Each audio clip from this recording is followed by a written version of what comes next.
idea of one religion or one understanding of perception of God? See, there are two definitions of secularism. If you go by the Oxford Dictionary, it says secularism has nothing to do with God. In that way, it contradicts. The other of secularism means, okay, let everyone say what they want to say. They have a right. So in that way, let everyone say what they want to say. Let everyone believe what they want to believe. I perfectly agree with that. So depending what do you mean by secularism. So India that way, I say, as compared to the Western world, practically is more secular and more democratic. Practically. To show, they will show, oh, we are the best in the... Fine. Here, to come to India, a person who has to give a lecture requires a speaker's visa. Requires a special visa giving you permission to speak, which is not required in UK, which is not required in Canada, which is not required in US. But practically, Indian government allows more freedom of speech than UK or Canada or US. Practically. It is mentioned in the Constitution of India that every citizen of India has the right to preach, practice and propagate his religion. I doubt how many countries, in how many countries' constitution is it mentioned like the Indian Constitution. Every citizen of India has the right to preach, propagate and practice religion. So you think it's a propagation that where the India is, or is it something else? No, everything. Freedom of speech. Okay. Freedom of speech practically is book. Practically means in the right context. For example, Facebook.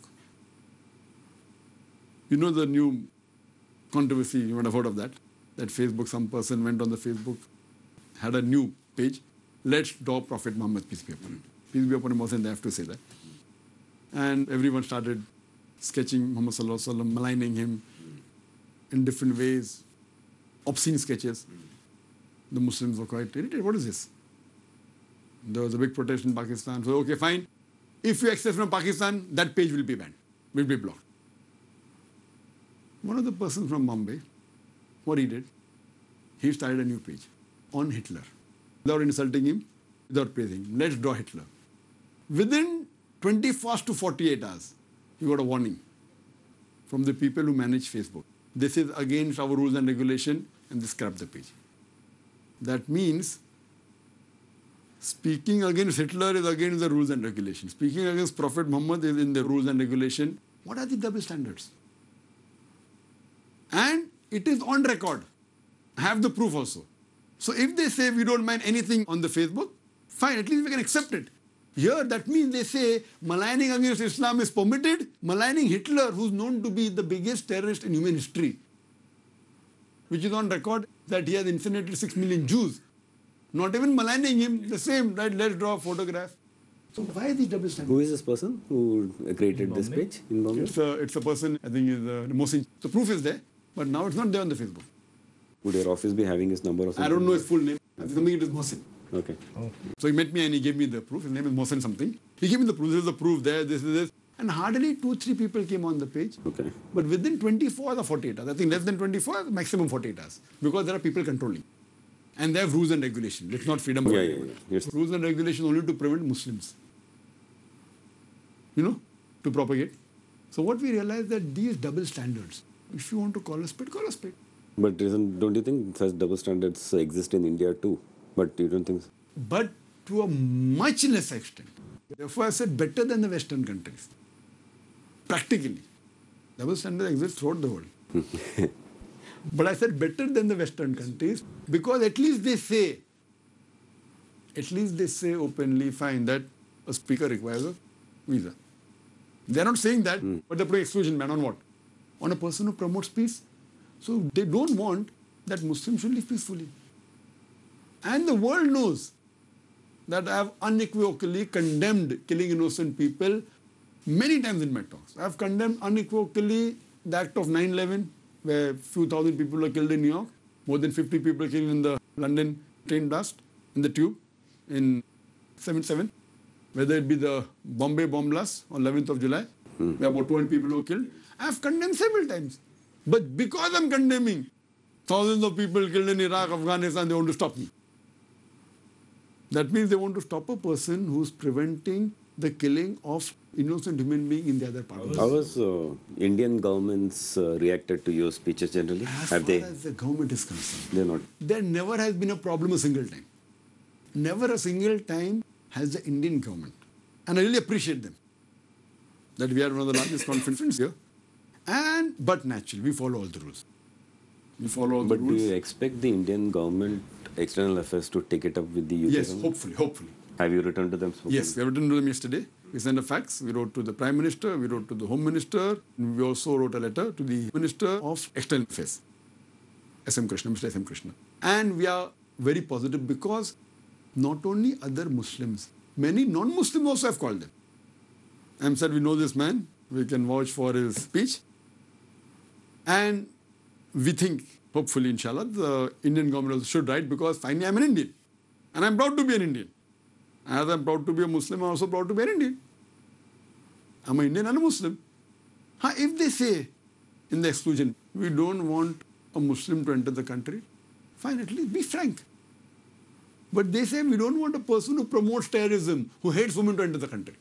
If they tell me, I don't want the Indian to enter, I'm proud of my country, I don't want to go to UK. If they tell me in writing, you are excluded from entering because you're Indian, I care, hang for UK. But they are maligning that I am a person who promotes terrorism. So this is the biggest objection. You think over-explanation at your end, as far as women's rights and issues are concerned, can also gets this kind of publicity? No, because they know the Western media is against Islam in a big way as far as women's rights are concerned. And because I explain logically, convincingly, and many of the Westerners agreeing with my view, they want to ban me. So I feel it is rather spread of the peaceful message of Islam. Because see, if they want to give, you should give the full context. And there are many women who come for my talk. Percentages. Can we have some kind of background on your growing up years and your childhood? How, where all, and I how was did born you brought come? up in Bombay. Okay. I studied from St. Peter's School. Then I went to KC College. I passed my MBBS from Naik Hospital, TN Medical College. Okay. And how I got involved in this field was I chose to become a doctor because it was the best profession. It is a good profession. But while I was doing my second year MBBS in December 1987, a person by the name of Sheikh Ahmed Didat, he visited Bombay and he changed my life.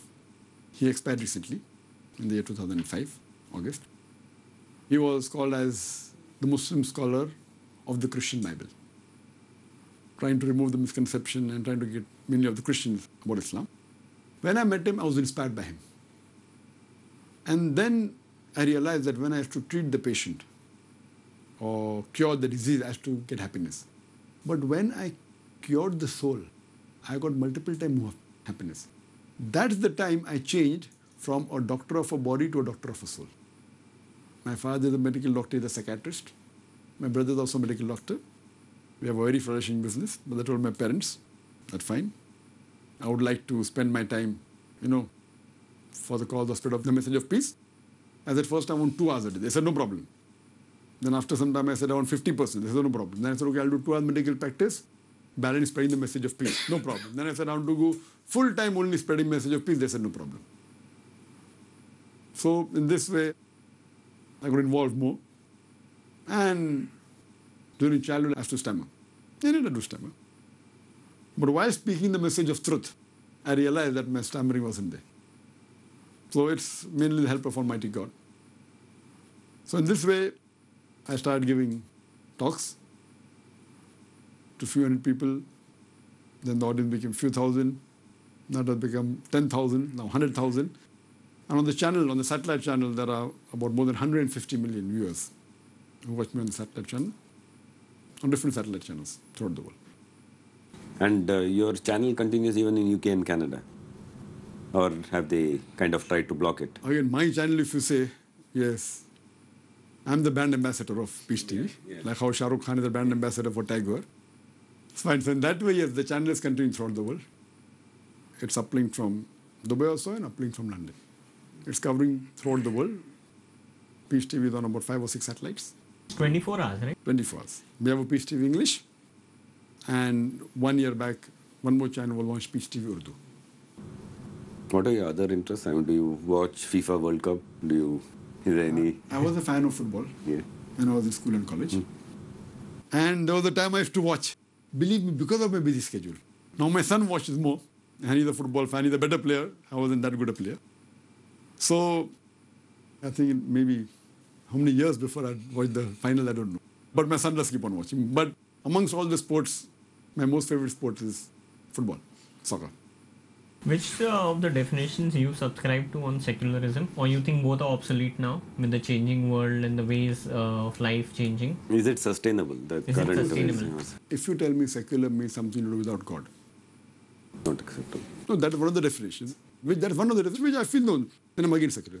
If you're secular, means the person has the right to speak, right to follow what he believes, there's no problem. Therefore, the Quran says in Surah Baqarah, chapter 2, verse 256, like Rafiddin, there is no compulsion in religion. It clearly mentions that. But again, freedom of speech has a limitation. That does not mean you can malign someone, you can speak against him without proof, and, yellow journalism, etc. This I disagree. The freedom of speech is there as long as it benefits the society. That doesn't mean that you should, malign anyone without proof.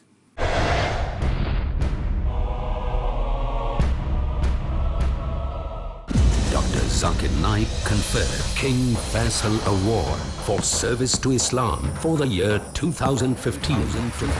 Now my pleasure to ask Dr. Zakir Naik to proceed.